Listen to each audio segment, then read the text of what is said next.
իրենց ձևերի մասին բոլորը գիտեն, կամ այդ ինչ ձևերի մասին է խոսքը, Նարեկ, ներողություն եմ խնդրում, էլի, այդ ինչ ձևերի մասին է, կբարձրաձայնել մենք էլ հասկանանք, իրենց ձևերը ո՞րն է։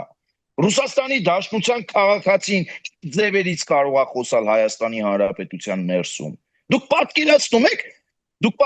եք Հայաստանի Հանրապետության քաղաքացի գնա Ռուսաստանի Դաշնություն, չեմ ասում Ռուսաստանի Դաշնության, չգիտեմ, խոշոր քաղաքի քաղաքապետի հետ հարց ունենա, կամ վարչապետի հետ հարց ունենա, նախագահի հետ հարց ունենա, շարքային պռապռչիկի հետ նրանք չեն կարող հարց ունենալ։ Մեր հայրենակիցները, էթնիկ հայերը շարքային պռապռչիկի հետ հարց չեն կարող ունենալ։ Էլ ուր մնաց Ռուսաստանի Դաշնության քաղաքացիները գան Հայաստանի Հանրապետություն ու այստեղ ինչ-որ հարցեր լուծեն իրենց ձևերով։ Մենք էլ ունենք մեր ձևերը։ Հայաստանի Հանրապետությունը իրավական, սոցիալական, ժողովրդավարական պետություն է։ Թող օգտվեն ժողովրդավարական գործիքակազմից, քաղաքական հայտ ներկայացնեն, եթե ունեն այդ դեմքը, քաղաքական հարթության մեջ մտնեն բանավեճի, չգիտեմ, բանավեճի մեջ, առողջ դիսկուրսի մեջ,